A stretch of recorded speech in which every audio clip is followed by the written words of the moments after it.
दोस्तों, आप सभी का स्वागत है हमारे YouTube चैनल में। जैसे कि लास्ट लेक्चर में हमने पढ़ा था वैद्युत फ्लक्स क्या होता है, वैद्युत फ्लक्स कह रहा हूँ, वैद्युत क्षेत्र क्या होता है, पढ़ा था फोर्स लाइन क्या होती है। तो लास्ट चैप्टर हमारा पहली यूनिट का ख़त्म हो चुका था। ये हमारा दूसरा चैप्टर है जिसमें पहली हेडिंग है हमारी इलेक्ट्रिक फ्लक्स। हमको जानना है कि इलेक्ट्रिक फ्लक्स क्या है। इलेक्ट्रिक फ्लक्स जानने के लिए हमको लास्ट लेक्चर देखना बहुत इंपॉर्टेंट है। इसका लिंक मैंने नीचे दे दिया है, जिन्होंने नहीं देखा है उस लेक्चर को जा करके देख लें, क्योंकि उसमें जब तक हमको ये नहीं पता होगा कि इलेक्ट्रिक फील्ड क्या होता है तब तक इलेक्ट्रिक फ्लक्स नहीं समझ पाएंगे। हमको फोर्स लाइंस भी जानना है। जैसे कि हमने बात किया था कि विद्युत क्षेत्र क्या होता है, जब कोई आवेश के चारों तरफ वो क्षेत्र जहाँ पे हम लोग प्रतिकर्षण या आकर्षण का अनुभव करते हैं वो क्षेत्र क्या कहलाता है, उस आवेश का वैद्युत क्षेत्र कहलाता है। और कोई भी आवेश होता है तो उससे बल रेखाएं निकलती हैं। जैसे कि हमारा प्लस आवेश होता है, प्लस रेखा, प्लस से हमारा अंदर से बाहर की तरफ बल रेखाएं निकलती हैं। और जब आवेश हमारा नेगेटिव होता है तो बल रेखाएं बाहर से अंदर की तरफ आती हैं। ये तो बात हुई बल रेखाओं की। तो चलिए पहले हेडिंग की तरफ बढ़ते हैं, जिसका नाम है वैद्युत फ्लक्स या इलेक्ट्रिक फ्लक्स बोलते हैं। ये हमारा फिगर है, फिगर आप लोग देख लें, स्क्रीनशॉट लेना चाहे तो ले सकते हैं। ये जो लाइनें दिखाई गई हैं आपको, ये हमारी बल रेखाएं हैं जो किसी आवेश के कारण है। समझ में आ रही होंगी आपको। ये काल्पनिक पृष्ठ ले लिया गया है जिसके लिए हम लोग को कोई वैद्युत फ्लक्स कैलकुलेट करना है। वैद्युत फ्लक्स कैलकुलेट करना है तो भाई कोई सरफेस ले लेंगे, क्लोज सरफेस, उसकी लिमिट्स बना लेंगे अप टू डाउन की। तो ये हमारा सरफेस है जिसमें छोटा सा पार्ट लेते हैं dA। ये हमारा वैद्युत क्षेत्र की तीव्रता है E, और ये हमारा वो है A, यानी कि एरिया। तो जब वैद्युत फ्लक्स कैलकुलेट करते हैं तो उसको हम लोग फाई से रिप्रेजेंट करते हैं। फाई बराबर हो जाएगा इंटीग्रल ए ई का पावर ई पे वेक्टर और डॉट dA, ये हमारा बनेगा। हमको पता है कि ये एक स्केलर क्वांटिटी होती है। स्केलर का मतलब होता है अदिश राशि, जिसमें हमको केवल परिमाण की आवश्यकता होती है, दिशा की आवश्यकता नहीं होती। इंग्लिश में कहें तो केवल ऐसी क्वांटिटी जिसमें हमको मैग्नीट्यूड की ज़रूरत होती है, डायरेक्शन की नहीं, उनको हम लोग स्केलर क्वांटिटी कहते हैं, अदिश राशियाँ कहते हैं। तो हमारी हुई बात फ्लक्स की। फ्लक्स में अभी आगे और भी समझना है कि गॉस थ्योरम क्या कहती है, इसकी कंडीशंस क्या होती हैं फ्लक्स की। और पहले तो जान लीजिए कि जब डबल लगता है, जब डबल इंटीग्रल की बात होती है कुछ इस तरह से, तो हम लोग कहते हैं सरफेस इंटीग्रल। जब ट्रिपल लगाते हैं तो वो वॉल्यूम इंटीग्रल बन जाता है। ये भी हम लोग क्लास 12th में पढ़ेंगे आगे चल करके।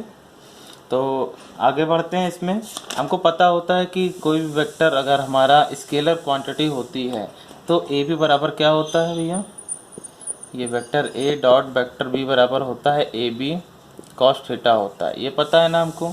तो वही रूल यहाँ पे हम लोग लगाएंगे। यहाँ पे जो देख रहे हैं कि यहाँ पे गोला बना हुआ इंटीग्रल पे आपको क्लेज इंटीग्रल को रिप्रेजेंट करता है, ये हमारा फ्लक्स था। और जब स्केलर क्वांटिटी की बात करी कि ए डॉट बी जब करते हैं तो ए बी कॉस थीटा आता है। जिन्होंने फर्स्ट ईयर नहीं पढ़ा है वो जाके मैं बार बार कहता हूँ कि रिपीट कर लें, वेक्टर चैप्टर का क्वेश्चन है। इसके बाद देखते हैं कि phi d A cos theta आ जाएगा, वहाँ पे डॉट जब हटेगा तो यहाँ पे कॉस थीटा आ जाएगा। अब जीरो पे देखते हैं तो कॉस जीरो की वैल्यू सबको पता 1 होती है, तो हमको फ्लक्स ये मिल जाएगा। और लेकिन जब हमारी बल रेखाएं लंबवत होंगी, यानी कि जब थीटा की वैल्यू हमारी 90 हो जाएगी तो वहाँ पे फ्लक्स 0 हो जाएगा। तो कमेंट में अब मैं एक काम देता हूँ कि कमेंट पे बताइएगा कि जो एफ ई है इसकी डायमेंशन क्या होता है, फाई की डायमेंशन क्या होती है, यानी कि वीमा क्या होती है, वैद्युत फ्लक्स की वीमा क्या होती है, मात्रा क्या होती है, यहाँ सब लोगों को कमेंट में बताएंगे। चलते हैं अपनी नेक्स्ट हेडिंग की तरफ, इसका नाम है गॉस थ्योरम। गॉस थ्योरम हमारी बहुत इंपॉर्टेंट हेडिंग है, इसको ध्यान से समझेंगे, ये पूछी भी जाती है एग्जामों में। तो बात आती है कि गॉस थ्योरम। गॉस थ्योरम क्या होती है। गॉस थ्योरम एक इलेक्ट्रोस्टैटिक्स में जब बात करते हैं कि कोई काल्पनिक बंद पृष्ठ होता है, कोई काल्पनिक बंद पृष्ठ होता है, इससे गुजरने वाली जो हमारी फ्लक्स रेखाएं होती हैं उसके कारण जो हमारा फ्लक्स होता है, इस जो काल्पनिक पृष्ठ से गुजरने वाली बल रेखाएं होती हैं वो हमारा वैद्युत फ्लक्स कहलाता है। और जो हमारा वैद्युत फ्लक्स होता है, जो हमारा वैद्युत फ्लक्स फाई होता है, वो फाई इज इक्वल टू हो जाता है Q अपॉन एप्सिलॉन 0।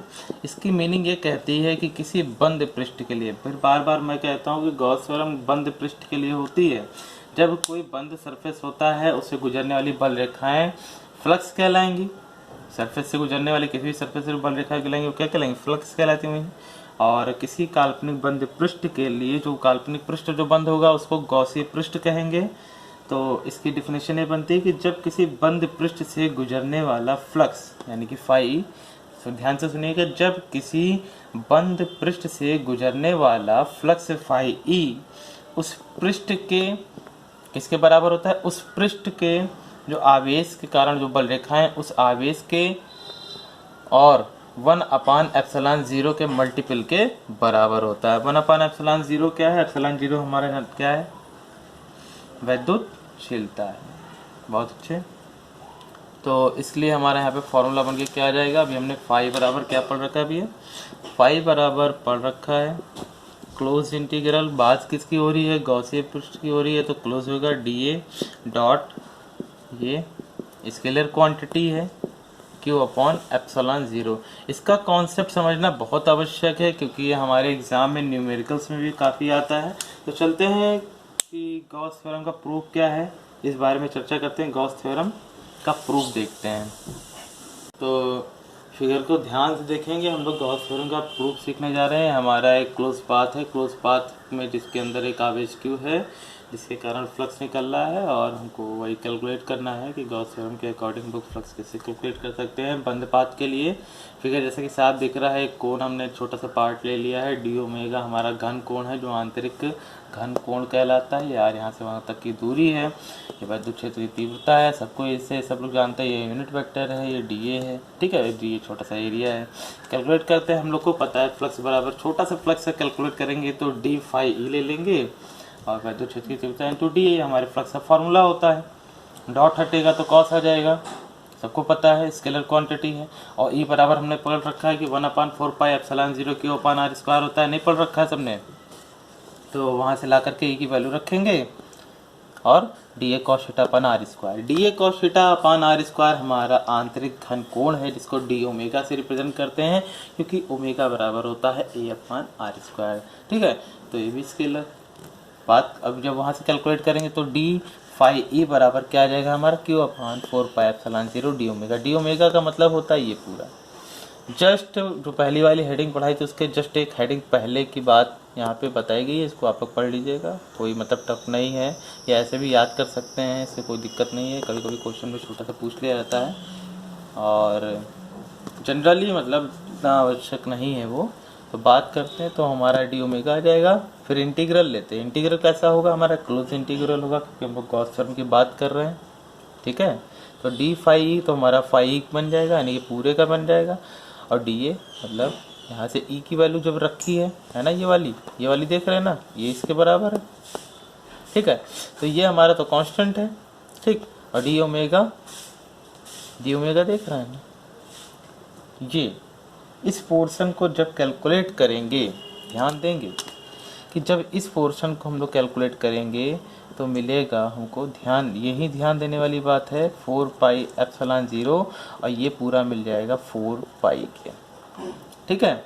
ये चीज़ नहीं लिखी मैंने, ध्यान दे लें कि ये जो हमारा है ये वाला पोर्शन, ये इंटीग्रल डी ओमेगा ये 4π के बराबर होता है। 4π कैंसिल हो जाएगा तो क्या मिलेगा हमको? Q/ε0। तो ये हमारा हो गया गॉस थ्योरम का प्रूफ। और जब आगे की तरफ पढ़ेंगे कि गॉस थ्योरम के एप्लीकेशन क्या हैं, इसके अनुप्रयोग क्या हैं, तो आज के लेक्चर के लिए बस ये 2 पॉइंट हैं, बहुत इंपॉर्टेंट पॉइंट था, छोटा सा लेक्चर बनाया है। और आगे हेडिंग हम लोग जैसे 3 हेडिंग लेंगे क्योंकि बड़ा लेक्चर हो जाता है तो पढ़ने में भी काफ़ी प्रॉब्लम्स आती हैं आप लोगों को। लेकिन जिन लोगों ने पहला, दूसरा, तीसरा लेक्चर नहीं देखा, मैं उनसे कहना चाहूँगा कि सारे लेक्चर जाके देख लें क्योंकि हर आगे का लेक्चर पीछे वाले लेक्चर से जुड़ा हुआ है। अगर पीछे का लेक्चर आप लोग नहीं देखे होंगे तो आगे की चीज़ें आपको बिल्कुल भी समझ में नहीं आएंगी। तो ये तो हो रहा हमारा गॉस थ्योरम का प्रूफ। और गॉस थ्योरम पढ़ा हम लोगों ने, पढ़ा वैद्युत फ्लक्स क्या होता है। तो आगे के लेक्चर के लिए इंतज़ार करिए, हमारे चैनल को सब्सक्राइब करें जिससे कोई भी वीडियो आपका छूटने ना पाए।